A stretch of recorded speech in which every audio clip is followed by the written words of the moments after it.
교회는 항상 이렇게 양면성이 있어요. 어느 교회를 가도 똑같습니다. 천국 갈 사람, 지옥 갈 사람, 축복받을 사람, 또 축복 못 받는 사람, 또 형통하는 사람, 불통 있는 사람, 감사가 넘치는 사람, 불평과 원망이 가득한 사람, 긍정적인 사람, 부정적인 사람, 소망이 있는 사람, 소망을 버린 사람, 항상 이렇게 나눠져 있어요. 어느 교회를 가도. 왜냐하면 여기 앉아 있다고 다 천국 가는 게 아니잖아요.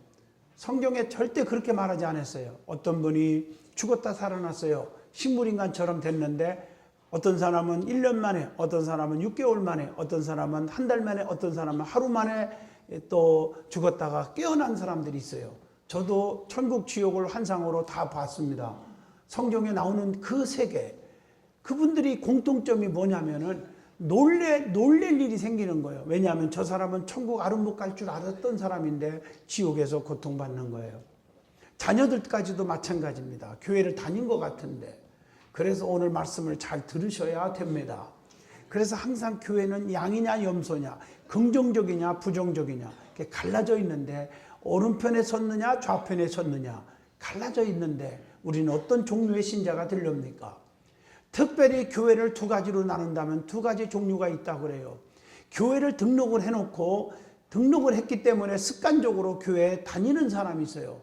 또 두 번째, 교회를 다니면서 성령 충만 받아서 다시 거듭나가지고 새 사람이 되어서 구원의 확신을 가지고 주님의 영광을 드러내고 살아가는 사람이 있습니다. 전자를 가리켜서 교인이라고 말하고 후자를 가리켜서 신자라고 말합니다. 신자는 믿음을 가진 사람, 즉 신앙을 가지고 있는 사람. 신앙은 믿을 신 우러러 앙, 그래서 신앙입니다. 전능하신 하나님, 말씀으로 천지를 창조하신 하나님, 인간의 생과 사와 화복을 주관하시는 하나님을 확실히 믿고, 그래서 그분만 바라보고 그분께 소망을 두고 그분을 사랑하고 그분께 간구하고 그분을 위해서 사랑하고 그분 때문에 존재하는 그런 사람이 신앙인인 줄로 믿습니다. 그러니까 성도는 신앙인이 되어야 합니다. 그래야 천국 가는 거예요. 교회 나오고 하나님을 믿는 최종 목적이 뭡니까? 부자 되기 위해서? 건강하기 위해서? 아닙니다. 지옥에 가지 않고 영생을 소유하는 거예요. 그래서 마지막에 천국 가는 거, 이게 예수 믿는 목적이고 교회 나오는 목적이 되어야 합니다. 천국은 누구나 다 가는 것이 아니라고 성경에 말합니다. 예수를 믿고 그분을 만나고 성령 충만하여야 가요. 그래서 요한복음 3장 5절 말씀처럼 성령 충만해서 거듭난 사람이 하늘나라에 들어갈 수 있다, 그렇게 말하고 있어요. 성령 받고. 그래서 여러분 행복 축제를 하는 거예요. 여러분들 가족들을 구원해야 됩니다. 이웃을 구원하여야 합니다. 성령으로 거듭난 사람은 하나님의 뜻대로 사는 법입니다. 그래서 마태복음 7장 21절에 주여 주여 한다고 천국에 가는 것이 아니고 다만 아버지 뜻대로 행하는 자가 천국에 간다고 분명히 말씀하고 계십니다. 오늘 본문의 말씀은 무슨 말씀이냐면, 이 초대교회의 성도들이 성령 충만 받아서 거듭난 모습들이 있는데 그 모습을 말씀하고 있습니다. 오늘 이 말씀은 우리도 성령 충만 받아서 초대교회의 모습을 본받아야 될 줄로 믿습니다. 그러면 두 가지 열매가 따른다는 거지요. 그게 오늘 본문 47절에 하나님을 찬미하며 또 온 백성에게 친송을 받으니 주께서 구원받는 사람을 날마다 더하게 하시니라. 두 가지죠. 첫째, 성도들의 삶이 달라지는 거지요. 미련한 자가 지혜로운 자로, 불평하는 자가 감사하는 자로, 원망 쑥덕거리는 자가 남을 칭찬하는 사람으로 바꿔지는 거예요. 악한 자가 선한 자로 바꿔지는 거예요. 두 번째, 그래서 구원받는 자가 날마다 더해가더라 하는 말은 여러분 때문에 내 구역이, 내 지역이, 내 찬양대가, 내 학생들이 더 늘어나는 거예요. 부흥되어 가는 거예요. 그래서 오늘 본문 중심으로 초대교회를 본받자 하는 제목으로 은혜를 받고자 합니다. 이 말은 첫 믿음을 회복하자, 첫사랑을 회복하자, 처음에 구원의 감격, 주님을 믿을 때 그 기쁨을 다시 찾자. 이게 초대교회로 돌아가자는 거예요. 초대교회는 어떻게 해서 성령 충만을 받았습니까? 어떻게 해서 초대교회가 활발히 움직이는 부흥하는 교회가 되었습니까? 첫째로 예수님의 말씀을 붙잡았습니다. 사람의 말을 붙잡은 게 아니라 예수님의 말씀을 붙잡고 사는 거예요. 사람의 소리에 귀를 기울이니까 나중에는 달콤한 것 같아도 상처받고 실망하고 시험에 빠지고 주님을 버리게 되는 거예요. 우리 예수님께서 부활하신 후에 승천하실 때 마지막 부탁하시고 명령하시고 약속하신 말씀이 세 가지가 있어요. 그게 사도행전 1장 5절 내가 너희에게 성령을 보내줄 테니까 성령 충만함을 받으라 이렇게 말씀했어요. 두 번째, 성령을 받으면 능력을 받게 되는데 사도행전 1장 8절 예루살렘 온 유다 사마리아와 땅끝까지 이르러 내 증인이 되라. 예수님을 자랑하고 살아라. 전도하고 살아라. 그래서 행복 축제를 하는 것입니다. 세 번째, 사도행전 1장 11절 갈릴리 사람들아 어찌하여 서서 하늘을 쳐다보느냐. 너희 가운데서 하늘로 올려가신 이 예수는 하늘로 가심을 본 그대로 오시리라 하였느니라. 반드시 우리 예수님은 다시 오실 것입니다. 두 번째로 초대교회 성도들은 이 약속을 붙잡았어요. 이 말씀을 붙잡았어요. 그리고 그 말씀대로 순종했습니다. 그것이 중요한 거예요. 말씀을 받으면 그 말씀을 아멘하고 붙잡으시고 그 말씀대로 순종할 때 결실이 있는 것입니다.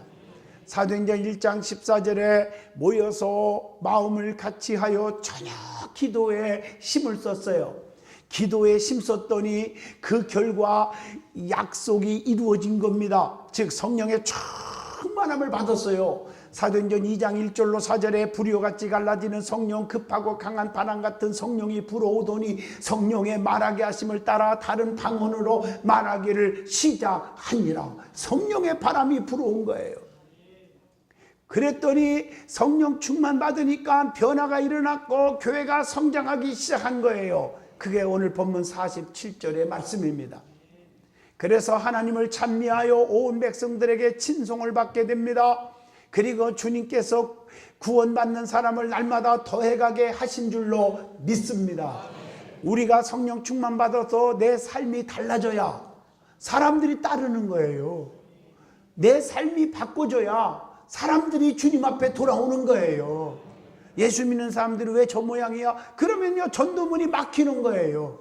그래서 믿음의 사람들은 성령 충만 받으면 성령께서 나를 도와주셔서 전인격이 다 바꿔지는 겁니다. 두 번째로 초대교회 모습을 본받아야 된다는 교훈입니다. 성령 충만 받으면 신앙의 모습이 확 달라지는 거예요. 그 어떻게 달라졌습니까? 오늘 본문 42절에 첫째로 사도들의 가르침을 받았더라. 평상시는 주의 종들이 말씀을 전하고 가르칠 때마다 항상 하는 소리지 뭐 좋은 얘기 항상 하는 거지 뭐 그게 그거지 이렇게 습관적이고 가볍게 여기고 농담 여기는 그런 분들이 있는데 성령 충만 받고 나니까 사도들의 가르침을 진지하게 받은 거예요. 그래서 말씀이 얼마나 중요한지 몰라요. 하나님의 말씀이에요. 로마서 10장 17절에 믿음은 들음에서 나며 들음은 그리스도의 말씀으로 남이니라. 하나님의 말씀을 들을 때 믿음이 생기는 거예요. 그 믿음이 기적을 이루는 거예요. 겨자씨만한 믿음이 있어도 산을 바다로 옮기는 기적이 일어나듯이 말입니다. 그래서 히브리서 4장 12절에 죽은 자를 살리고 병든 자를 고치는 능력이 말씀이에요. 왜냐하면 하나님의 말씀은 살아있고 운동력이 있어 좌우의 날섬 검보다 예리하여 우리의 심령 골수를 쪼개기까지 하며 우리의 마음과 생각을 감찰하시느니라. 이게 하나님의 말씀이에요. 그래서 하나님의 말씀은 능력이 나타나는 거예요. 베드로가 말씀을 열심히 전하는데 고넬료의 백부장의 가정에 성령의 폭발, 성령의 능력이 나타났다고 사도행전 10장 44절에 기록되어 있습니다. 뿐만 아니라 사도들의 가르침을 받는 태도를 보면 저 사람은 겸손한 자구나 알게 된다는 거예요. 사도행전 10장 33절 보니까요, 이제 우리는 주께서 당신에게 명하신 모든 것을 듣고자 하여 다 하나님 앞에 있나이다. 여러분, 은혜 받으면요, 우리는 하나님 앞에 있는 거예요. 사람 앞에 서 있는 게 아니에요. 그러니까 두려움이 없어집니다. 근심걱정, 공포가 사라질 줄로 믿습니다. 우리는 전능하신 하나님 앞에 서 있어요, 지금. 그래서 하나님 앞에 진실할 수밖에 없어요. 그분은 높이 계셔도 낮은 자를 하감하시고 멀리 계셔도 교만한 자를 다 아시는 분이에요.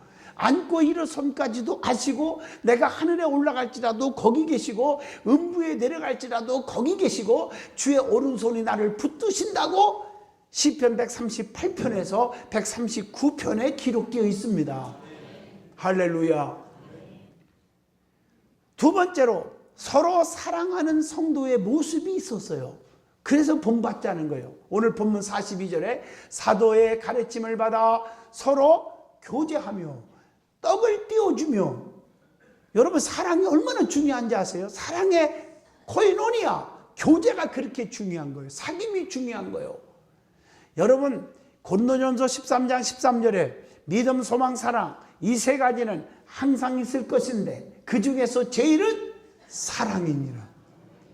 여러분, 교회의 힘은요, 사랑입니다. 교회가 몇만 명, 몇십만 명 모이느냐가 중요한 게 아니에요. 헌금이 몇 수백억, 수천억이 나오느냐가 중요한 게 아니에요. 교회의 가장 큰 힘은 사랑이에요. 가버나움의 백부장, 마태복음 8장 5절로 13절 보면 중보병으로 다 죽어가는 그 하인을요, 팽개치지 않고 주님 앞에 나와 살려보겠다고, 살려달라고 애원할 때 주님이 가서 고쳐준다고 그러니까, 주님 안 오셔도 돼요, 이 자리에서 말씀 한마디만 하셔도 내 하인이 낫겠습니다. 그 믿음을 보시고 우리 주님께서 너같이 믿음 좋은 사람 내가 처음 봤다, 가라 네 믿음대로 되라, 즉시로 하인이 나으니라. 이 가버나움의 백부장은 종 하나라도 없인 여기고 무시하고 그러지 않았어요. 불쌍히 여겼어요. 사랑의 마음이 뜨거웠어요. 그러니까 기적이 일어나는 거예요. 여러분, 가정의 사업에, 교회에 기적이 일어나기를 원하십니까? 사랑으로 넘치기를 축원합니다. 그래, 믿음도 중요하고 소망도 중요해. 꼭 있어야 돼. 그러나 그 중에서 제일이 뭐냐? 사랑이 중요한 줄로 믿습니다. 사랑이 무엇이냐고 물어보시면 베드로전서 4장 8절에 모든 허다한 죄를 다 덮어주는 건데, 누가 됐든지 간에 덮을 줄 모르는 사람은 가짜 사랑입니다. 교회 안에서 남의 허물을 들춰내고 핍박하고 쑥덕거리는 사람은 전부 가짜 신자입니다. 가짜 신자. 진짜 신자를 따르시기를 축원합니다. 덮어주는 거예요. 이게 얼마나 중요한지. 세 번째, 교회는 주 안에서 사랑의 교제가 있어야 돼. 사랑의 교제가. 아멘 해봐요. 사랑이 없는 것은 지옥 같고 마귀 역사만 일어난다는 거예요. 그래서 사랑의 교제가 있어야 된다는 거예요. 사랑이 넘치는 곳에는요, 불안, 초조, 근심, 걱정, 시기, 질투, 미움, 다툼, 허용, 이런 게 다 사라지고, 용서, 화목, 칭찬, 평강, 순종, 기적, 건강, 축복, 아멘 할 때까지 그런 역사만 나타날 줄로 믿습니다. 얼마나 중요한지 몰라. 사랑이 넘치는 곳에 행복이 있습니다. 세 번째로, 모이기에 힘쓰는 교회였어요. 본문 4절에 날마다 마음을 같이하여 성전에 모이기를 힘쓰고. 여러분, 모이는 게 그렇게 중요한 거예요. 무슨 일일 때마다 교회는 자꾸 모여야 돼요. 할렐루야.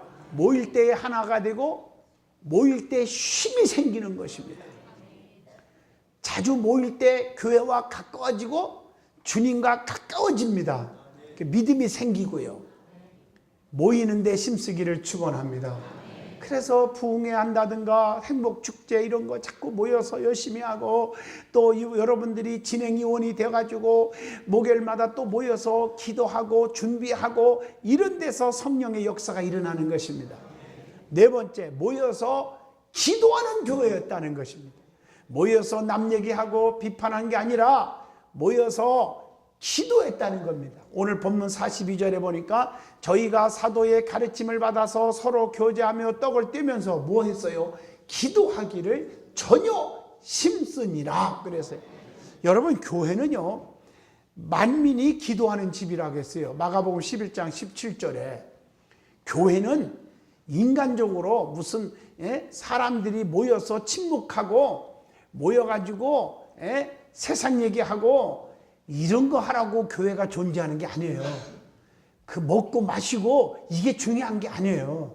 그래서 제가 지난번도 말씀드렸지만 교육부서나 모든 찬양대나 모든 데 먹고 마시고 하는 일이 중요한 게 아니고요.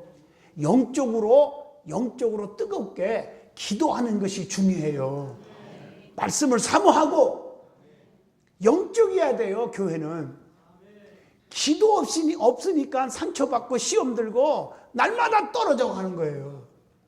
마태복음 26장 41절 보면요, 우리 예수님께서 시험에 들지 않게 깨어있어 기도하라. 마음은 온유로되 육신이 약하도다. 왜 이렇게 약해지느냐? 기도 안 하니까. 시험에 들지 않도록 늘 깨어서 기도하라. 주님이 말씀하고 계십니다.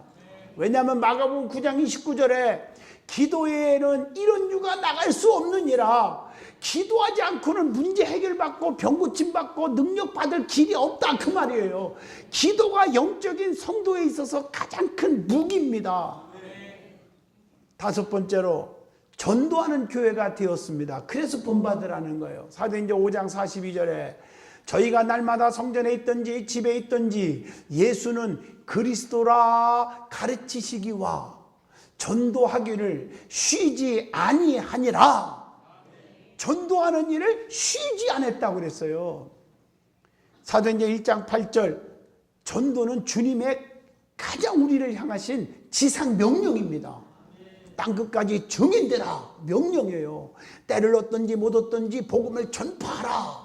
너희는 간권하여 데려다가 내 집을 채우라 명령하셨어요. 고린도전서 1장 21절에 보니까 세상이 자기 지혜로 하나님을 알지 못하는 거로 하나님께서 전도에 미련한 것으로 믿는 자들을 구원하시기를 기뻐하셨도다. 주님은 구원하는 것, 전도하는 것을 가장 기뻐하신다고 한 거예요. 누구를 제일 기뻐하느냐? 복음을 전하는 사람들, 입만 열리면 예수 자랑하는 사람들, 이런 사람들을 주님이 제일 기뻐하신대요. 빌립보 3장 3절 보니까 주님을 사랑하는 자는 주님을 자랑해야 되는 겁니다. 그게 사랑하는 거 아니에요? 내가 부모를 사랑합니다. 자식을 사랑합니다. 입만 열리면 자랑해야 될 거 아닙니까? 예수님을 사랑합니다. 입만 열리면 자랑해야 되지 않습니까? 교회를 사랑합니다. 입만 열리면 우리 교회 자랑해야 될 거 아니겠습니까? 상식이죠. 여섯 번째, 왜 본을 받아야 되느냐? 초대교회는 오늘 본문 44절로 45절 보면 열심히 봉사하는 교회가 되었습니다. 물질에 욕심이 없어졌어요. 자기 것도 자기 것이라고 주장하지 않았다고 44절에 말해요. 믿는 사람이 다 함께 있어 모든 물건을 서로 통용했고 내 것도 내 거라고 주장하는 자가 하나도 없었다고 했어요. 뿐만 아니라 재산과 소유를 다 팔아서 가난한 사람들에게 다 나눠줬어요. 45절 본문에 보니까. 여러분, 기독교 정신이 뭔지 아십니까? 섬김을 받는 것이 아니라 섬기는 거예요. 마가복음 10장 45절에 인자에 온 것은 섬김을 받으러 함이 아니라 도리어 섬기려 하고 자기 목숨을 많은 사람의 대속물로 주려 하심이니라. 그래서 우리 예수님은 제자들의 발을 친히 씻어주신 거예요. 여러분들이 좌우 주변을 보시면요, 자꾸 받는 것만 익숙하고 주는데 익숙하지 못한 분이 있어요. 자꾸 뭘 얻어먹기만 하려고 하고 대접을 자꾸 할 줄을 모르고 섬김을 받으려고 그러고 칭찬만 들으려고 그러고 책망의 소리는 귀담아 듣지 않으려고 하는 분이 있어요. 오늘 이런 사람들이 잘 되는 사람이 있으면 얘기해 보세요. 없습니다. 아무리 내가 가난하고 힘들어도 남 앞에 신세지지 않고 자꾸 주고 싶어서 쪼개서 반씩 나눠 먹더라도 쪼개주는 사람들이 성공합니다. 그런 사람들이 축복을 받아요. 그래서 베푸는 자가 돼야 돼요. 얼마나 중요한데.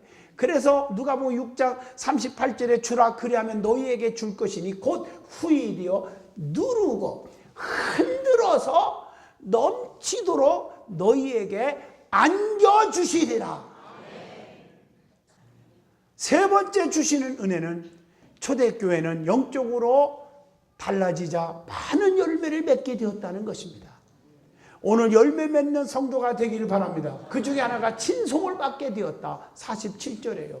성도는 하나님과 사람들에게 친송을 듣는 사람이 되어야 돼요. 여러분들이 정말 저 사람 같으면 예수 믿고 싶어 이런 소리를 들을 수 있는 사람이 되어야 합니다. 성도가 덕을 세우지 못하고 손가락질 받으면 전도문이 막히는 거예요.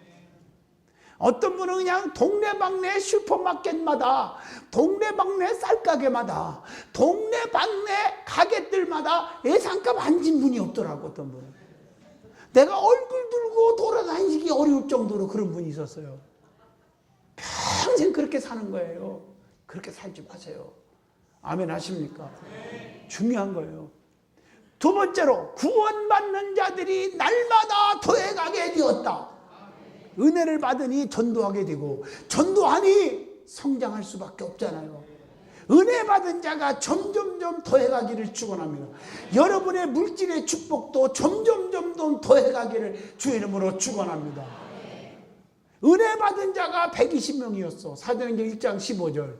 그랬더니 사도행전 41장 3,000명이 되고 4장 4절에 5,000명이 되고 21장 20절에 수만 명이 되었고, 그래서 2장 47절에 날마다 구원받는 자들이 더해 가더라. 이게 열매입니다. 세 번째, 참교회. 은혜가 충만한 교회는 좋은 것들이 많아야 돼요. 할렐루야. 좋은 것이 많아야 돼요. 그게 뭐가 많아야 되느냐? 사도행전 12장 5절, 기도가 많아야 돼요. 그래서 여기저기서 기도하는 소리가 많아야 돼요. 기도 소리가. 두 번째, 슬퍼하며 애통하며 울지어다. 너희 웃음을 애통으로 너희의 즐거움을 근심으로 바꿀지어다. 야고보서 4장 9절, 눈물이 많아야 돼요. 회개의 눈물, 또 구원의 눈물, 감격의 눈물, 기쁨의 눈물 있어야 돼요. 세 번째, 에베소 1장 15절, 구제가 많아야 돼요. 우리 전교인들이 축복 있는 것은 저부터 시작해서 전교인이 수입의 1% 구제헌금을 하게 되어 있어요. 그래서 구제헌금을 통해서 지금 교회가 많아요. 구제헌금이. 그걸 가지고 어려운 사람들을 다 지금 돕고 있어요. 전부 다 도와요. 그러니 얼마나 기쁜지 몰라요. 소외된 계층들 다 도와야 돼요. 교회는 좋은 일을 많이 해야 돼요. 하나님이 기뻐하는 일이에요. 그게 감사하죠. 그 일에 다 쓰여지고 있어요. 그리고 고린도후서 9장 12절, 말할 수 없는 그의 은사를 인하여 하나님께 감사하노라. 봉사가 많아야 돼요. 봉사가. 교회는 헌신이 많아야 돼요. 뿐만 아니라 계시록 2장 19절, 내가 네 사업과 사랑과 믿음과 섬김과 인내를 아노니 네 나중 행위가 처음보다 많도다. 많아지려면 어떻게 돼요? 참고 견딜 줄 알아야 돼요. 인내할 줄 알아야 돼요. 인내가 없어서 믿음 떨어지는 사람 참 많아요. 그 다음에 사도행전 13장 48절, 찬송이 많아야 돼. 이방인들이 듣고 기뻐하여 하나님의 말씀을 찬송하며 영생을 주시기로 작정된 자는 다 믿더라. 그리고 사도행전 4장 20절, 우리는 보고 들은 것을 말하지 아니할 수 없다 하니, 전도가 많아져야 돼요. 보고 듣고 체험하고 감사한 거, 예수님에 대해서, 하나님에 대해서 말하지 아니할 수가 없노라. 마지막으로 녹펠로의 삶을 소개하고 마치려고 합니다. 여러 번 말씀드렸지만 녹펠로는 33세에 백만장자가 되었어요. 가난한 자가 많아요. 43살에 미국의 최대 부자, 53살에 세계에서 최고의 갑부가 되었어요. 그러나 진정으로 그는 행복하지 않았습니다. 물질이 많음이 행복한 건 아니잖아요. 55살에 그는 불치의 병, 암으로 1년밖에 살지 못한다는 사형 선고를 받았습니다. 최후 검진을 위해서 휠체어를 타고 병원으로 갑니다. 가다가 로비에 걸려있는 액자의 글이 눈에 딱 들어왔습니다. 주는 자가 받는 자보다 복이 있다. 이 성경 말씀입니다. 그 글을 읽는 순간 마음속에 전율이 생기고 눈물이 막 쏟아지기 시작했습니다. 그 순간 선한 기운이 온몸을 감싸는 가운데 그는 눈을 지그시 감고 생각에 잠겼습니다. 그런데 조금 후에 시끄러운 소리가 막 정신없이 막 들려오는 거야. 막 다투는 소리가 들려오는 거야. 병원 로비에서 들어보니까 입원비 문제로 다투는 소리였어요. 병원 측은 병원비가 없어서 입원이 안 된다 하고, 환자 어머니는 내 딸을 살려주세요, 내 자식을 살려주세요 하면서 입원시켜달라고 울면서 사정하고 있는 거예요. 돈이 없으면 죽어야 합니까? 살려만 주세요, 나중에 갚겠습니다. 이런 마음으로 막 소리를 지르고 입원 좀 시켜달라고. 록펠러는요, 그 소리를 듣고 비서를 시켜서 병원비를 다 지불하고, 누가 지불했는지 아무도 모르게 하라. 얼마 후에 은밀히 도운 소녀가 기적적으로 회복이 되었습니다. 그 모습을 조용히 지켜보던 록펠러는 얼마나 기뻤는지 행복했는지, 나중에는 그의 자서전에서 그 순간을 이렇게 표현하고 있습니다. 저는 살아가면서 이렇게 행복한 삶이 있었는지를 몰랐었습니다. 내 삶의 최고의 행복한 삶이었습니다. 그때 그는 나눔의 삶을 살겠다고 결심을 합니다. 그와 동시에 신기하게 그의 병도 다 사라져 버렸습니다. 그 뒤 그는 98세까지 살면서 선한 일에 힘썼던 그 유명한 록펠러라는 사람입니다. 베풀고 사시기를 축원합니다. 하나님 앞에 드리고 성도들을 위해서 베풀고 어려운 자들을 베푸는 사랑의 성도들이 되십시오. 아무리 힘들어도 여러분 도움을 받으려고 하는데 여러분들이 익숙하지 마시고 도와주려고 하는 사람이 되십시오. 그러면 도와줄 수 있는 건강과 물질과 능력을, 지혜를, 환경을 하나님이 만들어 주실 것입니다.